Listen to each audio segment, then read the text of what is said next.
Welcome to the Spent the Rent podcast. I am your host, Patty Rose.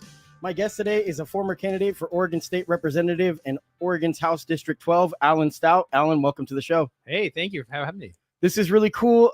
This is a bit different. I've been asked by a lot of my audience to have, they're like, you always talk to progressives, you always talk to Democrats. You need to have people with opposite views. And so I've been racking my brain finding somebody that I could invite into my home. And I met you at the fair, and I knew that I could trust you because we had a great conversation. We talked for quite a while. It was about an hour. A lot of fun. Me and Thomas Yuta. I mention him every episode, by the way. Hey, Thomas. And we talked to you. We went up to the Republican tent, and I think that was the day of the shooting, or was that a different year? Oh, I don't even remember. Either way, we had a great conversation, and I kept your flyer around for a long time, and I meant to have you on. But then I was there were so many things going on with the election. I was like, should I give him airtime? No, but I wanted to have you on. So thank you so much for being here. Before we get started, I wanted to talk about what our goal is today. We aren't here to change each other's minds. We're here to give each other a chance to talk about our individual perspectives. I don't want to see us turn into a bout of whataboutism. And I can already tell that by talking to you off air that it's not going to. I mean, you're a stand-up dude and you respect people with different views.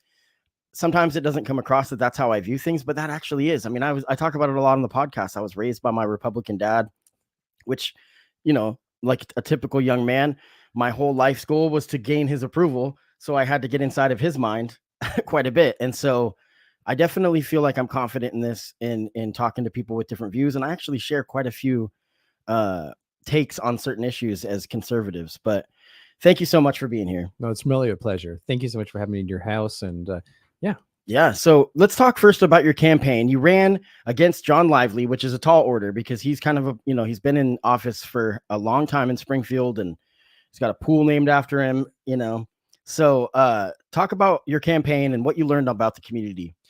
Well, first of all, John's a stand-up dude. I really respect him, and he was kind enough to let me, take him out to breakfast. We had a nice connection after the whole campaign. And I really wish him the best. And I think he's on some really good committees that he will do very well with. John's really a moderate, and he's last of what we call the mod squad back at the state capitol. My campaign, gosh, there's so much to learn, especially not coming from a heavily political background. It was interesting to see the number of people that were excited about, here's a candidate who's not a politician, who wants to bring a little bit more what the outside of the political sphere in there. What happened was when we started to get some polling that I was just going to run the campaign. Hey, I'm going to run the campaign, give people a choice, do what I can.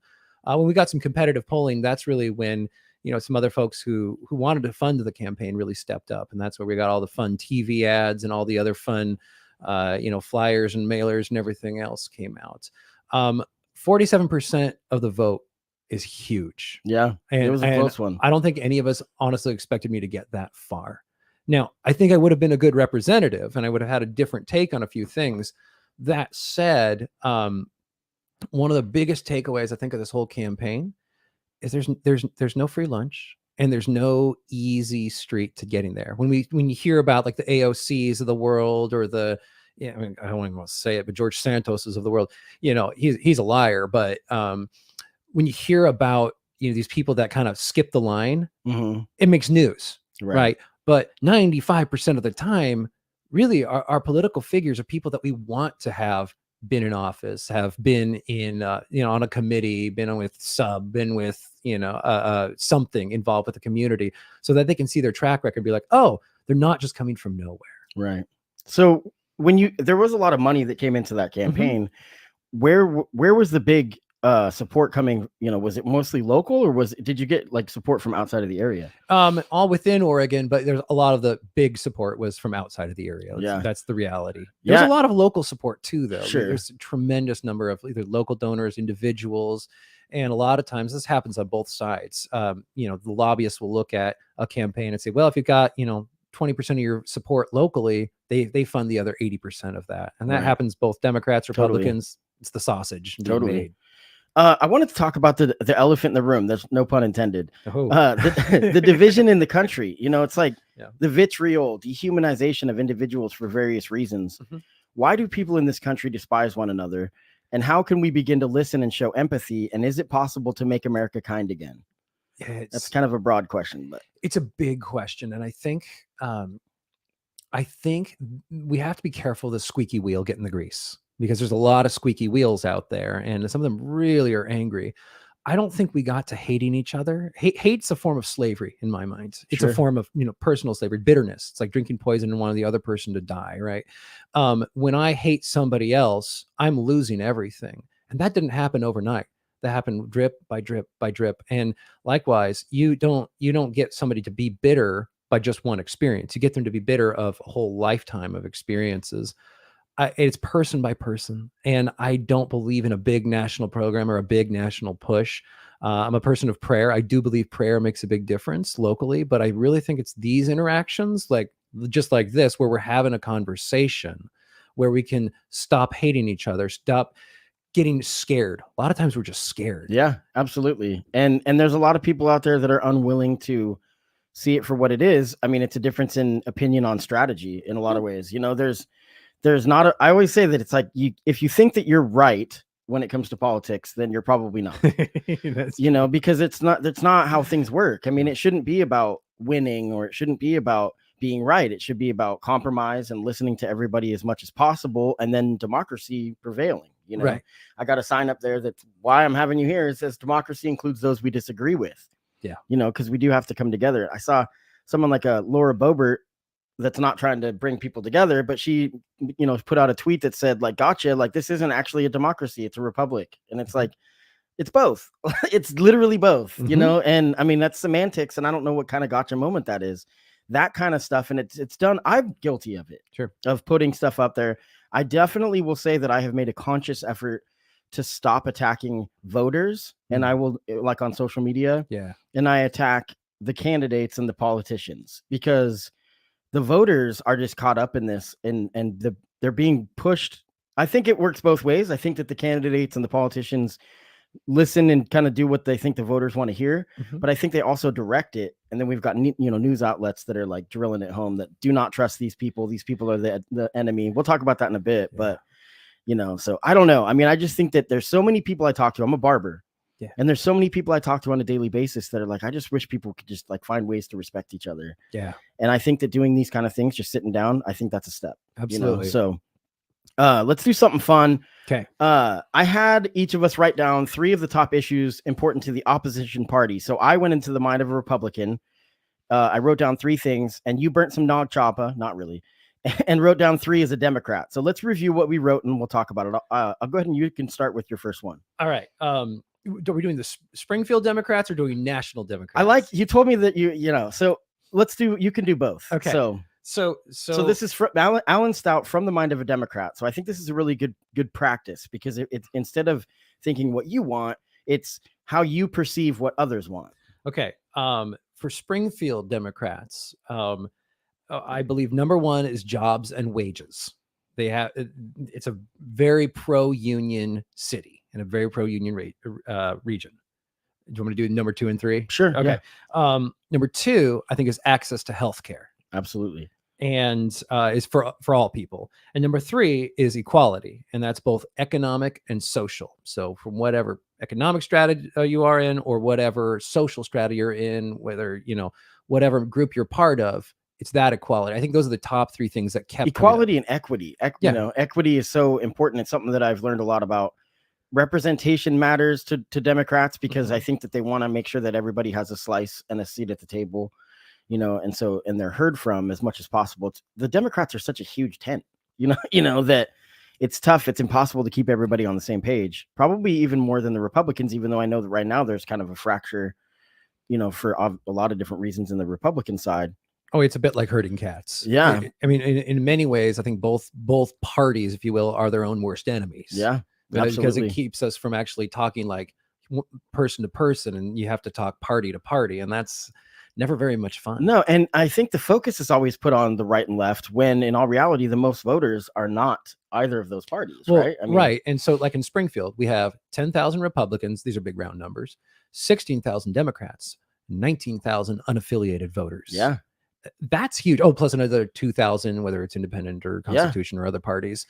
That's a huge difference. I think a lot of that number says a lot of those people just don't want to get the mailers. A lot of them are just really disenfranchised. But if you want to not get anybody showing up your door, register for either D or R.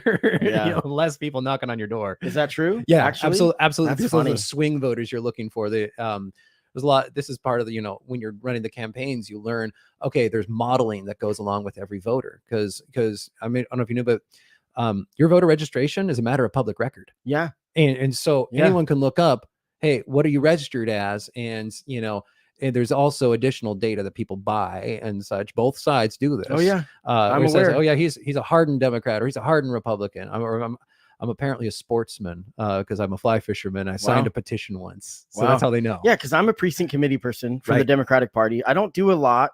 One thing I've been really happy with since I've stepped up, I've done it now 2 election cycles, that I go to some meetings. I've been kind of slacking lately, but they don't want me to stop. They're like, no, whatever sliver you want to give is fine, because we need as much support as we can, and you've got your own corner of it. I don't like knocking on doors, and I don't like, I got on the texting people, and I texted a guy that was a registered Democrat, because we were reaching out to registered Democrats. This was before the primary. And he was like, you know, I hate the Democrats. Don't ever contact me again. I'm like, you might want to check your registration. You know, and it's just, it's that's the hardest part is, and that's why I wanted to start a podcast like this, where I don't only talk about politics. I you know, next week, or maybe a couple weeks, I'm going to be interviewing a musician. So it's like, you know, it's not just about politics, but the goal is for people to see the accessibility of the local candidates, and that it's okay. Our hair's not going to catch on fire if we have a conversation, even though I think we're both redheads, but so it might already be on fire. So my 3 things that I see important to the GOP are, this is a combo, is the economy and inflation. So I think that that's similar to the Democrats because of jobs and wages, and the economy and inflation. And you know, the issue I have with it is that people are like, Biden's economy, and I'm like, well, does it work that way? And that's a difficult thing, because I do think that the tax cuts that expired under the Trump administration had a lot to do with that, you know, so that people are like, I'm getting less on my tax return. But it's like, yeah, because of policies that were put in before, you know, we haven't approved a new budget yet. So I don't believe. The second issue that I saw that would be important to Republicans is immigration. I know that Fox and a lot of the channels will beat their drum about it's basically populism is what it is. And there's populists on both sides. There's Bernie Sanders as a populist, you know, about poor people, and populism sometimes can be used in the form of what I consider to be racism, or, you know, not everybody that's anti or that wants to limit immigration or secure the borders, not even close to everybody is a racist by any means. I don't think that. I don't believe that, you know, but I do believe that it is a tactic used by Fox. Well, and I'm just going to jump in on this. One of the things that really grinds my gears. So I go to a church and we're 60% Latino, and it grinds my gears when anyone uses the term illegal. Like, I'm sorry, you're a human person. You're not illegal. Now, but then there's the flip side of it, which is the virtue signaling and saying no one is illegal. I'm like, okay, I appreciate that, but you're missing the point, which is to say we need strong borders, but we also really need to look at these people as human beings and stop saying that. So I agree. I don't like spending time with people that call people illegal. No, and then my third thing was crime, because I know that that's very important. Security, safety, and obviously how people see that in this country is going to be broad, especially if you're rural versus a city, an urban setting. Your experience with crime is very different. Like, I saw something that I'm going to call him out. Rick Dancer was talking about on TikTok. He popped up on my feed, and he was saying, like, I love Montana because you don't have to lock your door. And I'm like, well, yeah, any place in Oregon, if you live, if there's 13 people there, then it's going to be fine. Like, that's the big issue of this rural versus urban debate. Yeah. And yes, I mean, a city, you know, the size of Portland is going to have a different issue set even than the size of Springfield. Right. You know, but you know, the difference in strategy we can discuss. Crime is something or policing is something I've talked ad nauseum on this podcast. And I've been very fortunate to have a conversation with the police chief and asking questions about de-escalation. I'm very confident in the direction that the police department is heading after having to clean some things up and change course. And I'm really happy with Chief Shearer. So, you know, they're charging people for bias, which I think is a huge step in equity, like you had talked about, and equality. So I think those are my 3 issues: economy and inflation, immigration, and crime. I think those are the 3 most important that I see to the GOP. I purposely didn't add in some of the national, you know, gender and that Sure. kind of stuff that people seem to cling to, because I do think that it might get votes and it might drum up votes, but I don't think it's productive. Well, if I can respond just to your Please assessment, do. I think that's reasonably fair. I mean, I think that really comes up. The immigration is not an issue for me. I mean, here it is in a way, but it isn't. Sure. I think like one thing I would put on that list that maybe isn't on that list would be personal liberties. Because, one of the reasons I ran for office was because I had so many people leaving the state that were friends of mine. We lost our entire, personal network. And I'm not saying they were all Republicans, but we lost our entire network of friends.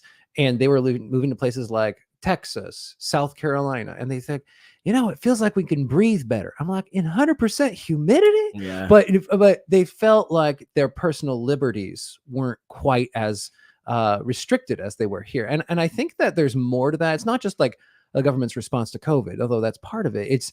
I think there's more to just like the feeling of a place, but I think we get there more through a better social integration plan.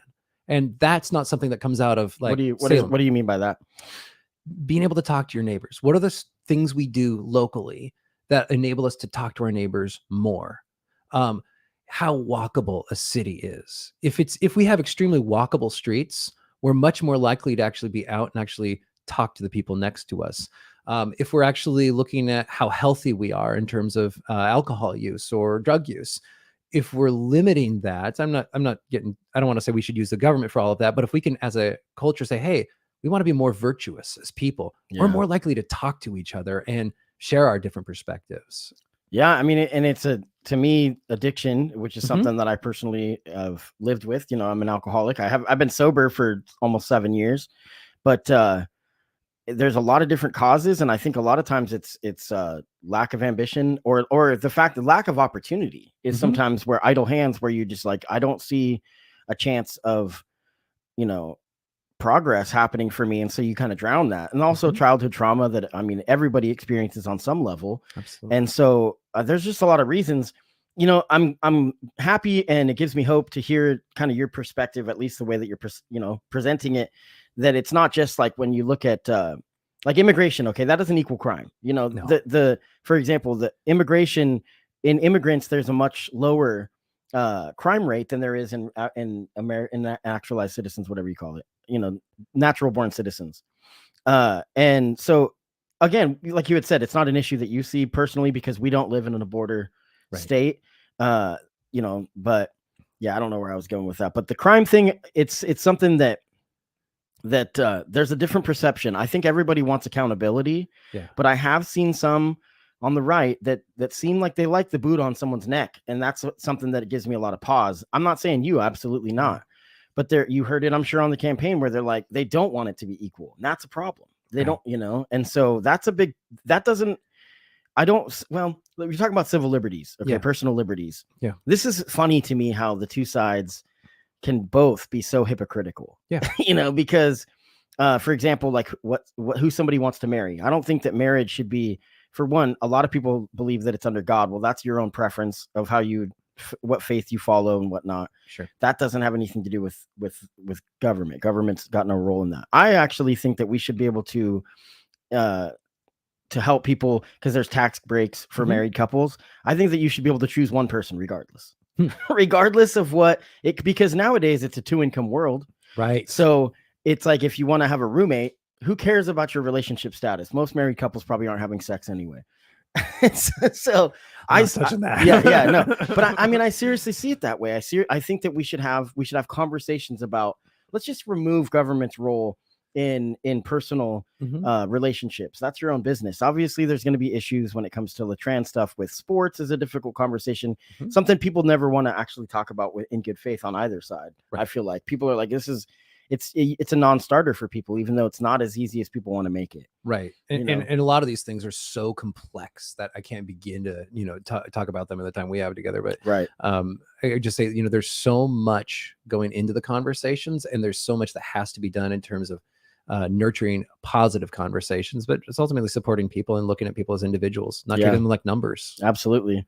Now, I want to talk briefly about national stuff, and then we'll kind of bounce back and forth, but our focus is primarily on local stuff, because me and you cannot impact what happens on a national level. No. We can't. I mean, No. you know, but on a Springfield level, I think we both have decent, valuable voices. So, first of all, do you think that Trump? Would you say that Trump and Fox News? Did I already ask this? No. Did you? Are Trump and Fox News the definitive powerhouse of the Republican Party? No. Okay. And I say that because, I grew up as a Republican, and Donald Trump would never have been a Republican candidate at all. He's it's, how would I put this? The buffoonery and the self-aggrandizement and the self-worship of himself is it's astonishing to me. I mean, I don't, one of my favorite podcasts is actually What Trump Can Teach Us About Con Law. The Roman Mars does it. The guy that does 99% Invisible.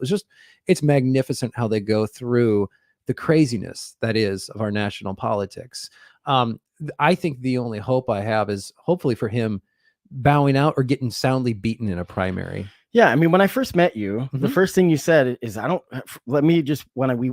and I walked up to the tent, we said we wanted to introduce ourselves, and you approached us and you said, I want to be clear. I don't feel very comfortable with all these Trump flags. I don't. I don't. And I don't care if this costs me a primary. I'm sure it could. I do not support Trump as a candidate, period. Yeah. Now, did I agree with a bunch of his policies? Absolutely. And that's fair. And I mean, there was a number of things I thought, I think Amy Coney Barrett's a fantastic conservative, arguably conservative, but a fantastic justice. She's got all the credentials. She's a sharp woman. And I think that she has, and I'm also saying that because being she's Notre like Dame 12 years old, so she'll be in office.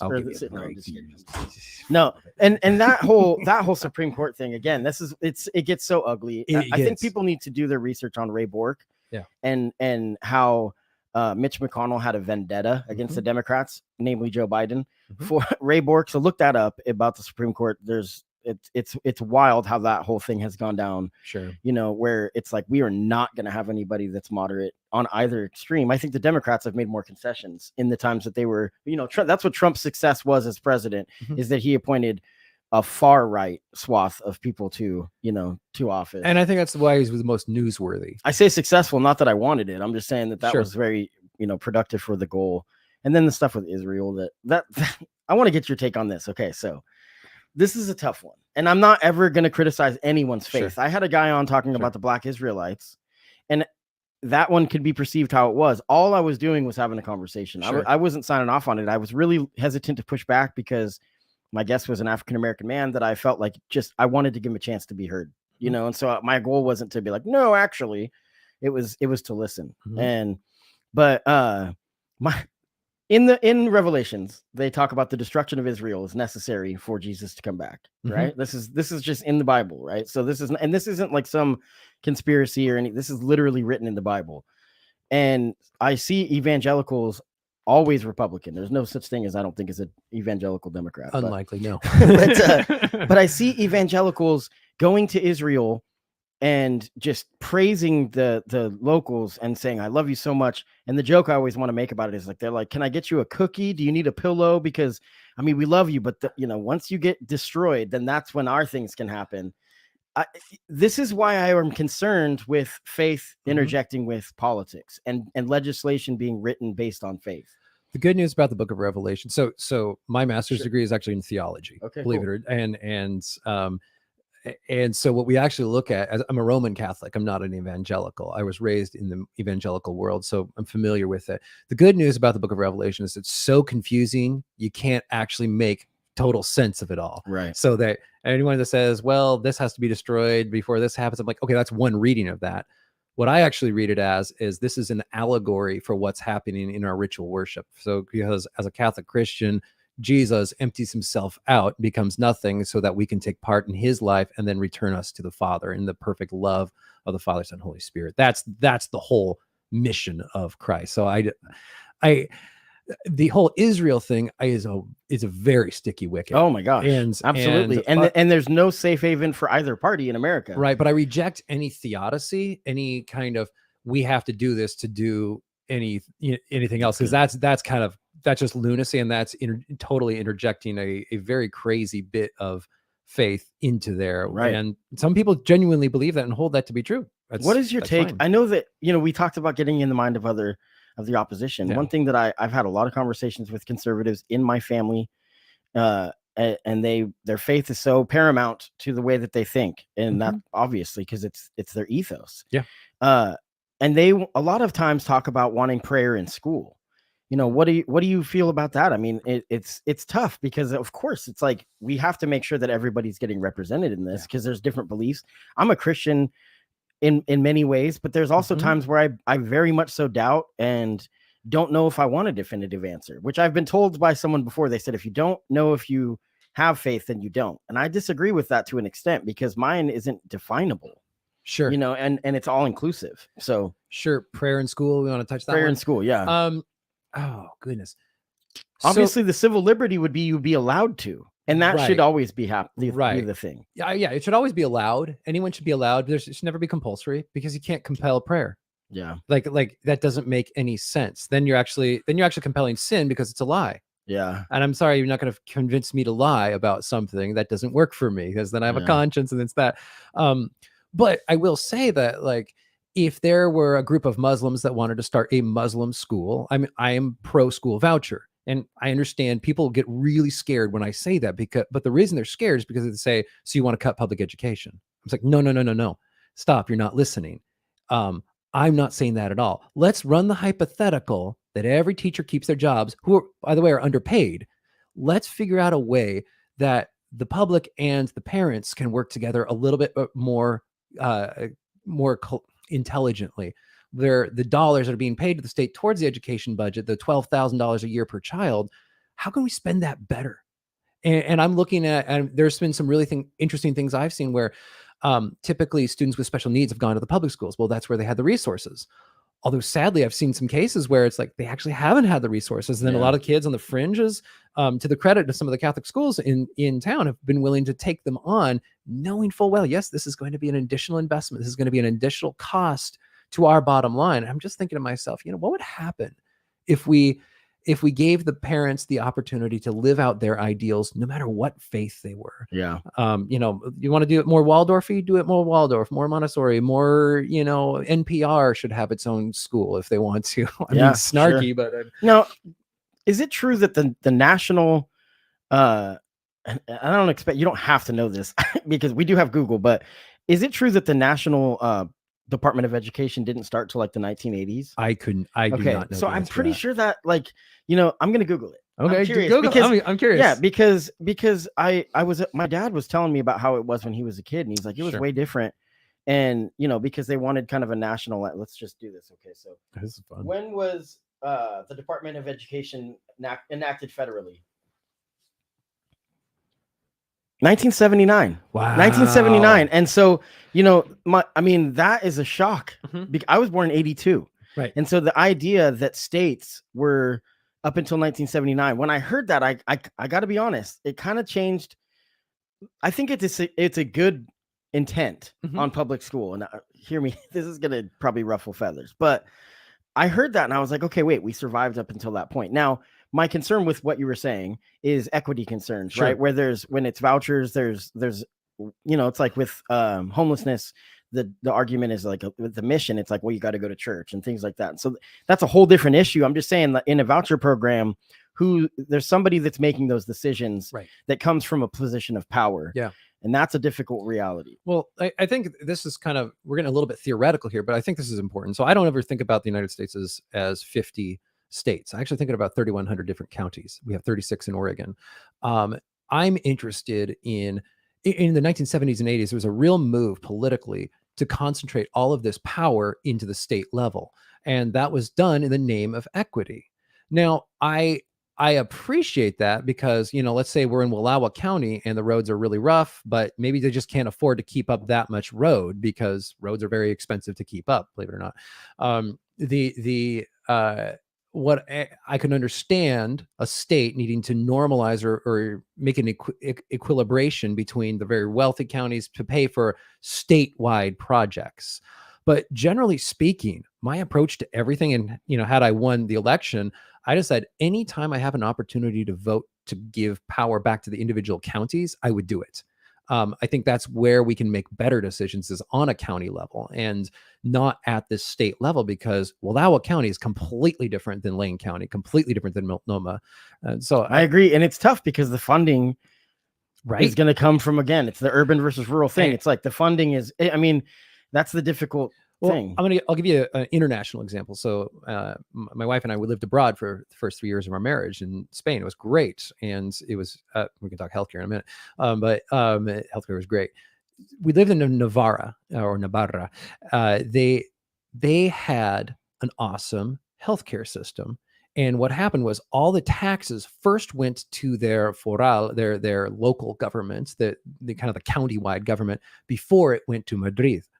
And so you had a lot of other autonomous regions saying, "Oh, we want to be like Navarra. We want to have our taxes here first." And the Madrid government is like, "No, come here first." So it's just generally seen how that localized region was able to administer itself versus a lot of the other regions. It was, to me, it was proving my point of view that, having this more localized control is a better approach to politics overall. Yeah, and I think it's the similar criticism of a universal system, just like a voucher program, where it's like, who are the power brokers? Yeah. Who are the ones deciding? I think it can work both ways. Yes. In that, I think that's fair to say. What are the values of the Republican Party in our area? And who are some of the rock stars of the local Republican Party? I wanted to give you a chance because I know that on my podcast, I've railed against Republicans numerous times. I try, like I said, to make it about the candidates and whatnot, but I do know that there are some really good people in office, like a shout out to like a Mike Clark and Eugene, that work with people that are really willing. What are some of the values of the Republican Party in our area?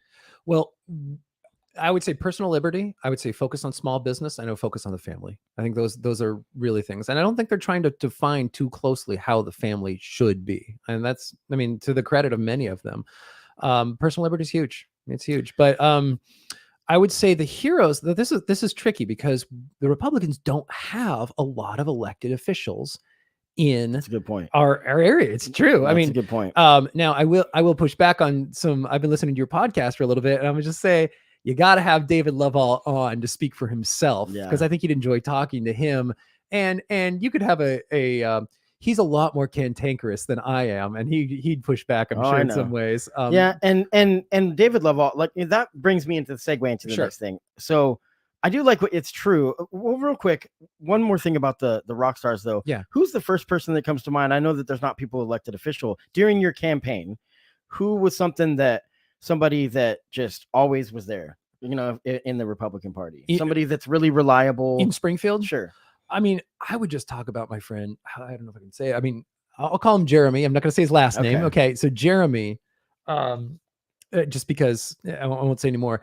He was so willing to help me out, to knock on doors together, to be my other, to talk about things with. And, he would push back on certain things. He would suggest different things. And he was just with me all the time.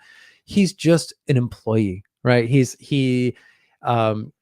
just a worker, and he loved what we were doing, loved what we were up to, different faith life than I have, different family life than I have. But genuinely just wanted for the good. And I think the only other thing I would say is, so this year was the first year where they actually had a candidate for every single district had a candidate, a Republican candidate on the ballot. So it wasn't just, no Republicans filed. And I would say 80% of them were very similar. They were decent people. They wanted the best for Oregon. They wanted the best for those around them and the best for their voters. And they were just very nice and easy to get along with people. So humans. And I think, there's some couple scuzz buckets, but that's going to be in every party. Yeah, absolutely. I think that if you were to ask me the rock stars of Springfield's Democratic Party, I would say I'm just going to think of two. I'm going to leave out, obviously there's tons, but we're going to talk about homelessness in a minute. So Chris McAllister is somebody that I think he actually isn't a Democrat. Now let me rescind that. I think he's an independent. But Chris he plays footsie with the Democrats, but I think he probably plays footsie with the conservatives too. He has a lot of issues that he shares with the Democrats. I know that caucuses maybe with the Dems, but he is doing tireless work for the homeless community in Springfield and in Lane County as a whole. And I think if you see Chris McAllister's name on a ballot, especially in a board, I think that he's somebody that would bring something amazing. He does it anyway. He's always at the meetings commenting and giving his input because he's on the front lines of homelessness. The second would be Springfield, like you said, your church is a very strong Latino community. Yeah. And Johannes Tadeo is somebody that really, really gives a lot of pride to the Latino community. And anytime there's a tragedy or there's somebody hurting, he always riles everybody together. And that's really awesome to see. One thing that's a misconception, and I'm sure you found this out on the road, is that the Latinos are Democrats. I don't think that's true at all. I think that it's probably actually more conservative than not. It's pretty close. It's a mix. It's somewhere. I'm not sure where it is, but you're right, because you have, the more traditional values and more family values, and you respect, your parents. The biggest word with the Latinos that know well is respect. And they don't want the children going to school to learn to be disrespectful to their parents or their grandparents. That's like the capital sin for the Latino community. That's more of the monolith, because obviously it's not a monolithic community.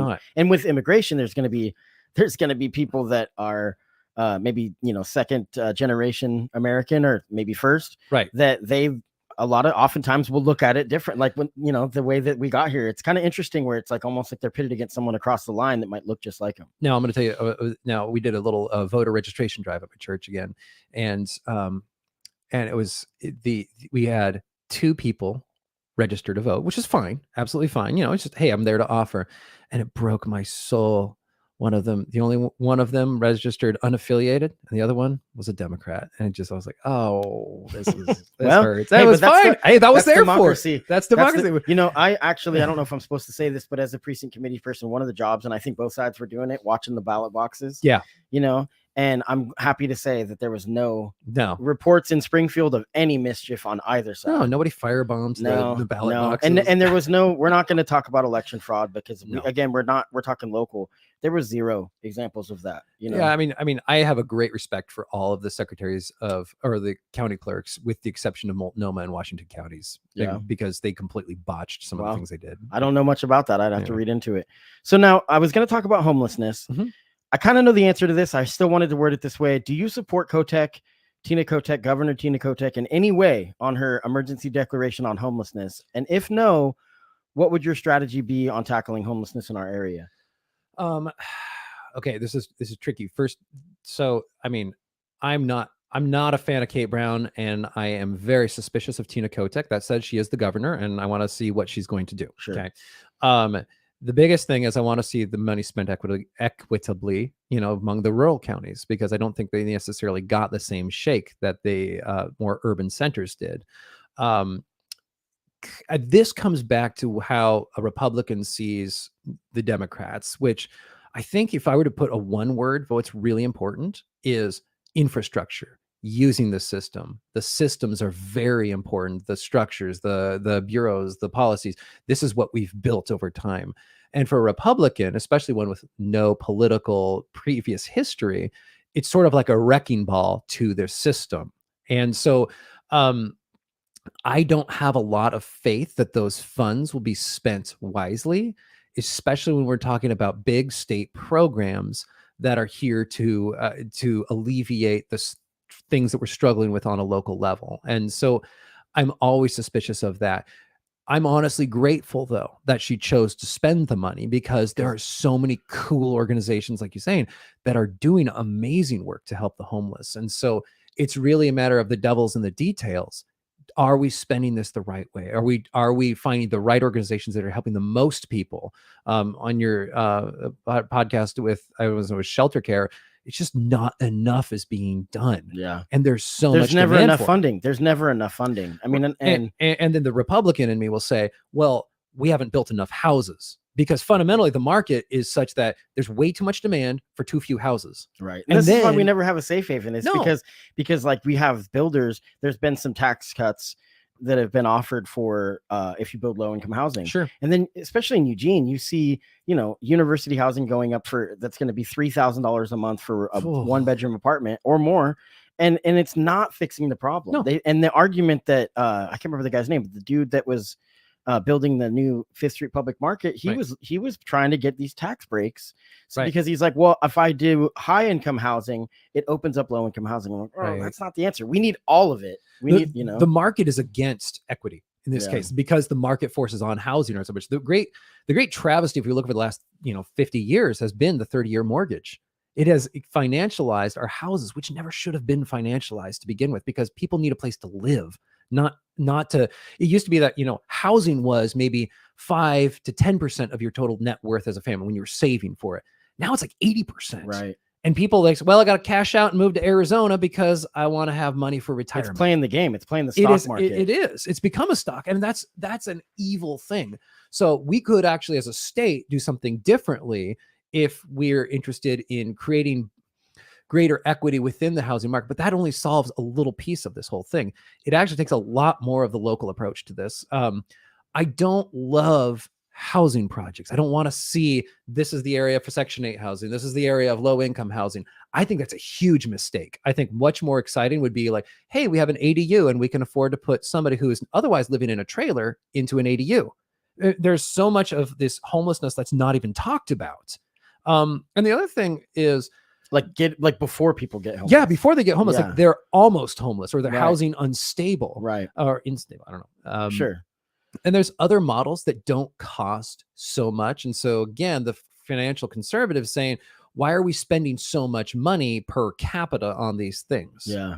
And then we're looking at some other things. There's one example over in West Eugene. It's got 16 different people living it's on a public street, but it's closed up, has a little gate, and they're living in trailers, and they've rehabilitated 8 people over the course of the last year. And these are all, they figured out there was it's not a monolithic group. The homeless community is not a monolithic group. Not at all. So what they figured out was who was preying on one group, and kind of finding who was a leader of the group that was more or less abiding the law.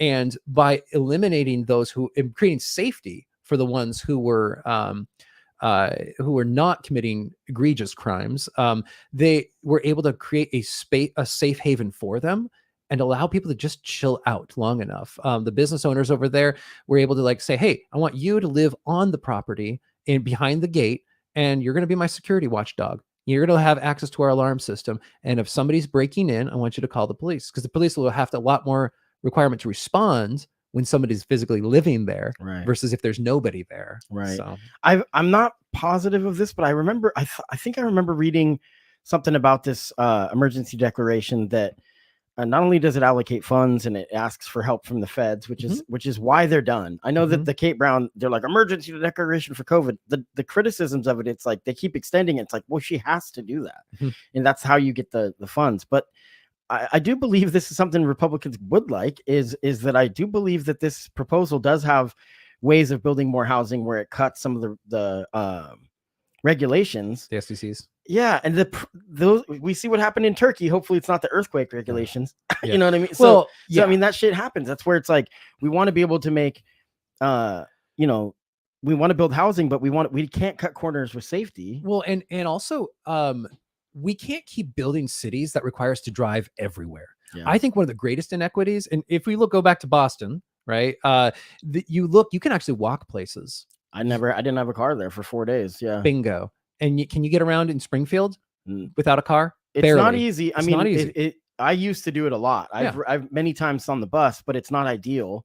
Right. I love the bus here. It's great. It's clean. It's nice. But what I see is we're continuing to build cities that require a tremendous amount of automobiles and don't encourage us to walk. If we can just get certain areas in Springfield to be a lot more walkable and be attractive for all groups of all economic groups, rich next to poor, next to middle income, next to old, next to young, that's the dream. And so my concern when we start to build a ton of low income housing is you get equivalent of a Soviet housing project where it's a giant building that it starts to crumble within 30 years. Yeah. That's my concern of it. So yeah, the thing with it being a walkable community though, I live out kind of towards Thurston, right? And when the proposal for the Main Street Safety Project, I covered it on the show, and I was kind of in favor. Now, I have said it again that it was so unpopular that fine. I'm not gonna die on that hill. If it's that unpopular, let's not do it. But I do think that people are short-sighted when it comes to how amazing it could be. Like I love roundabouts personally. I mean, I've spent time in Europe, but I remember I hated them so much. I was just like, I don't know. I think that, it just doesn't slow things down. No, the flow keeps going. I could see that, but it was it was unpopular. And I know that a Mark Molina who ran for city council, I think that he wasn't even running it's a nonpartisan seat, so it's not like he was running as a party anyway, but he's an independent. He had to fight it because he had, had kind of cozied up with some Democrats, and a lot of people in that district were like, no, like I'm not, if you support this, which he did not support. Right. And I think it cost him some votes. You're probably right about that. The Main Street thing, here's the problem with Springfield's Main Street, as I see it, is that this is a generational clash between kind of an old school way of doing things where parking and driving is crucial to what we're doing versus wanting to walk, wanting to have a more walkable and relaxed city to be in. Springfield's Main Street is what I call a STROD. It's neither a street nor a road. I call a street someplace that wants to slow things down, and a road place that connects two distant places. So like 105, it's a great road. I'm trying to think of even downtown Eugene has some nice little streets near Fifth Street Market. It's a nice little street. Oh, okay. Slowing down, relaxing, not going very far, very fast, because I'm always aware of pedestrians or bikes or anything else. But when you combine those two, you try and get both those things to going together, you end up with what I call a STROD. And that is just, it does neither thing well. It neither gets you fast, nor is it safe, nor are you building wealth in an area. And so it's a massive problem with vision. And if you have a reluctance to actually change your approach to it, I don't think you're going to get very far at all. And you have to include the citizens at every step. I don't know how many times businesses would say, I am so frustrated that I'm hearing about these roundabouts. Yeah. And it was going to be substantial. I'm pretty sure the Dutch Bros would be gone, and there was a lot of stuff about it. Oh yeah. But so we got a lot to cover. So you're good.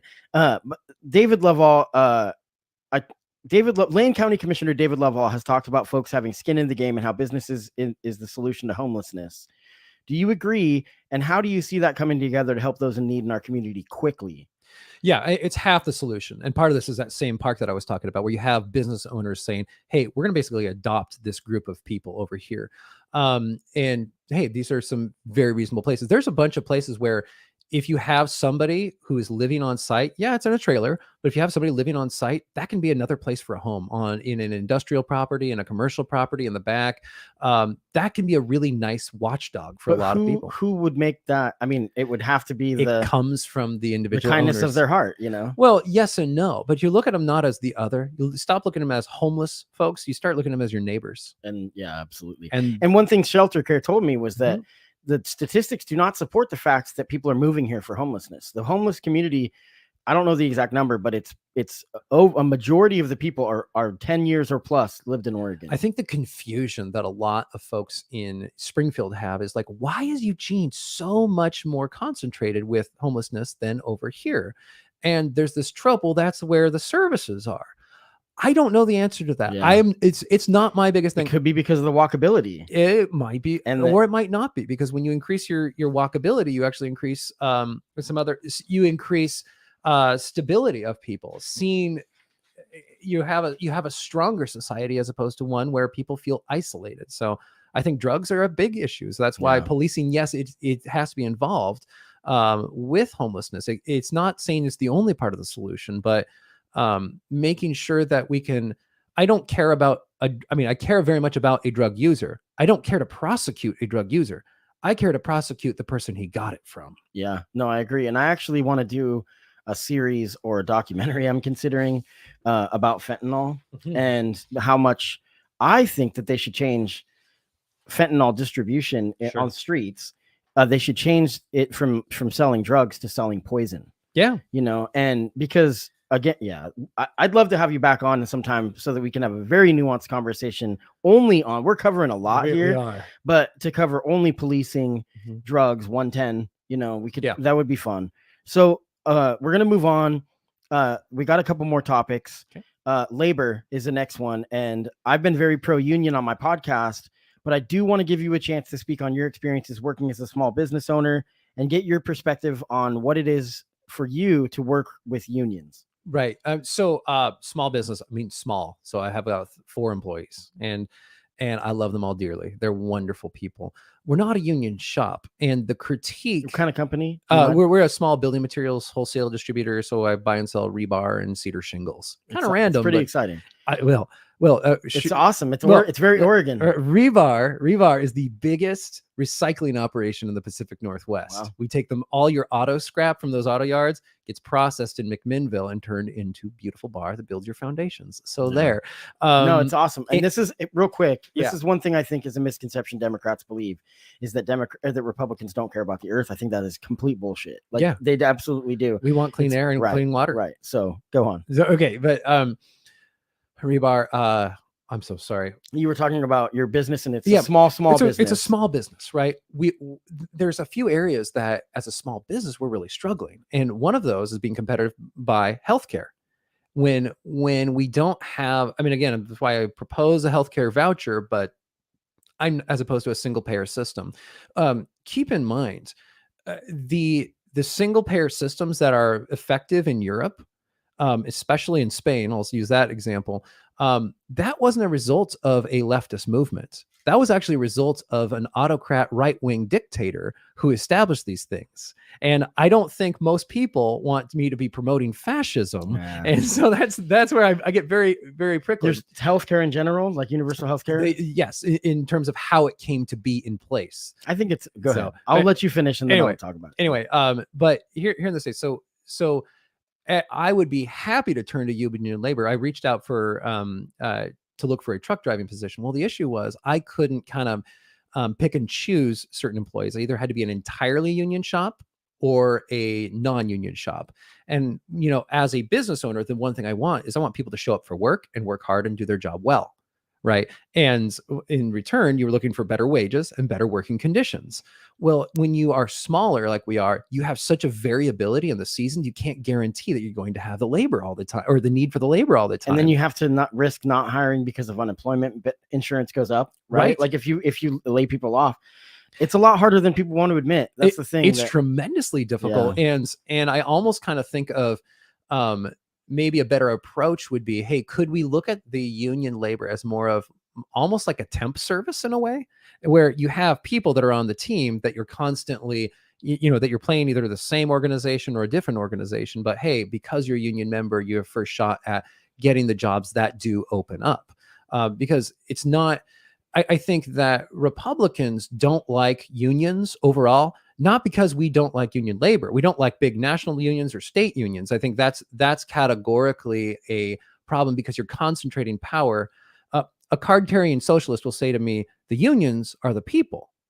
I will respectfully say that's very idealistic and a little bit wrong-headed because what happens on the union leadership level is we end up always funding the opponents of Republicans because we're typing the Republicans as union busters. Well, no, I'm sorry if you title me a greedy capitalist, but I'd rather have people show up to work than not show up to work. Right. So. Yeah. There's this, I remember in 2009, the Tea Party movement was really strong. Yeah. It was basically taxed enough already, I think is what it was. And that is very much still strong in the Republican Party.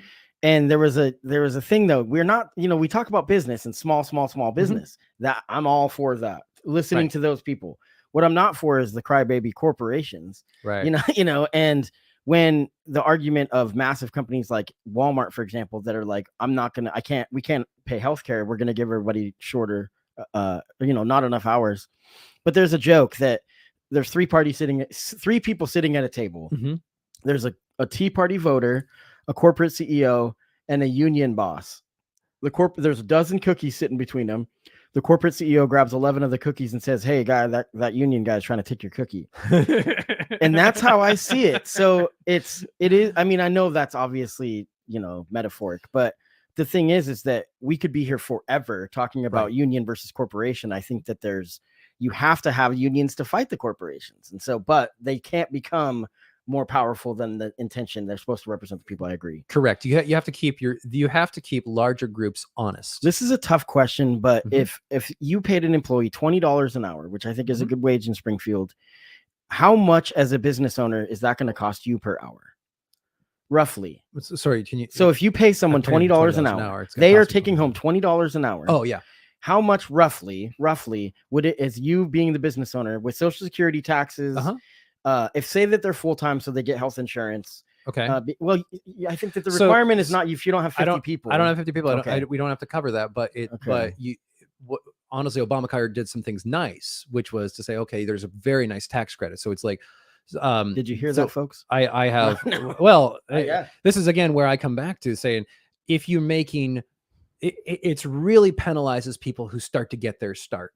Who are making more than just a little bit. Yes.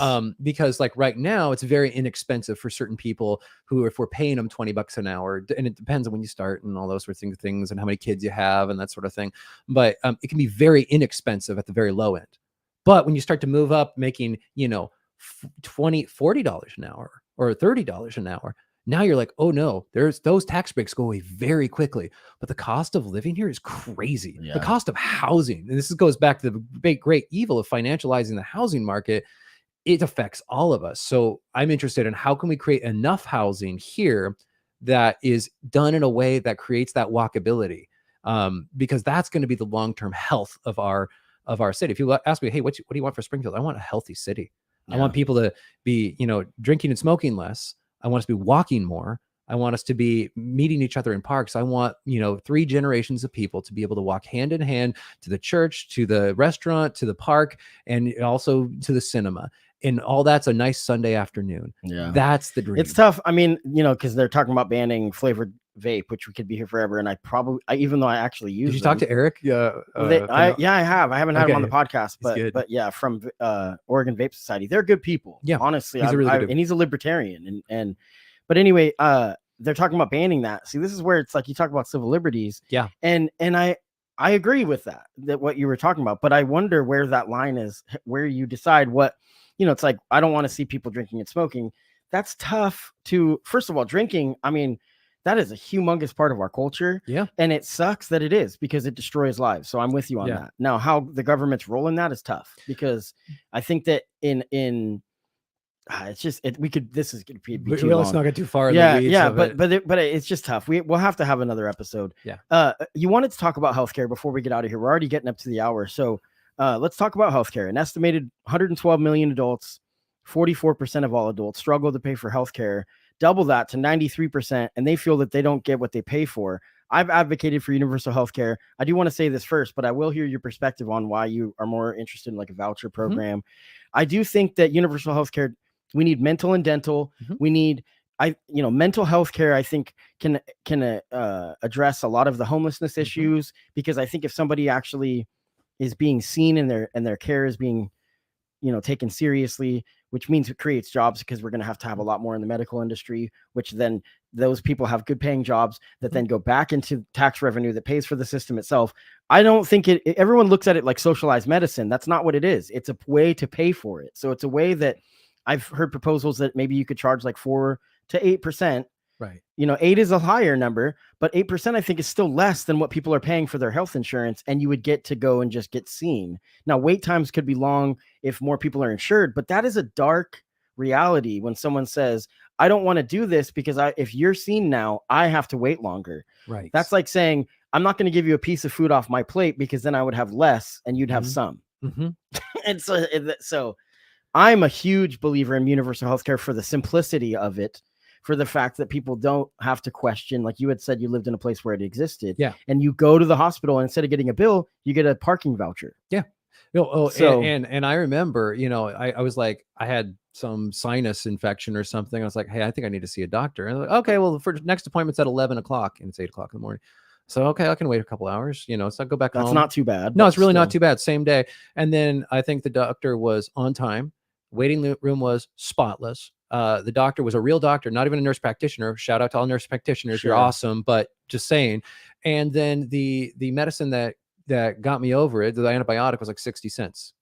So, but I say that to say, you had a system that was implemented by an autocrat, and that is a real tough thing. So it's the transition. Change is easy. The mental change, oh yeah, change to that is easy. The actual transition is extremely painful. I agree. So that's why I suggest as a agree. middle ground could be a voucher system, so that we're saying, okay, it's not coming out of your pocket so heavily, and you choose whichever company feels like is representing you best. What did you think about Pete Buttigieg and his and I think it was a step, but he's like, universal health care for those who want it. Because the thing I have a problem with it is that you're already going to have to pay for it, even if you're not getting it, because you have to pay for the people that want it. Yeah. Even if you didn't take up, I don't know how that works. If you're, because I don't think you can choose to be exempt from it.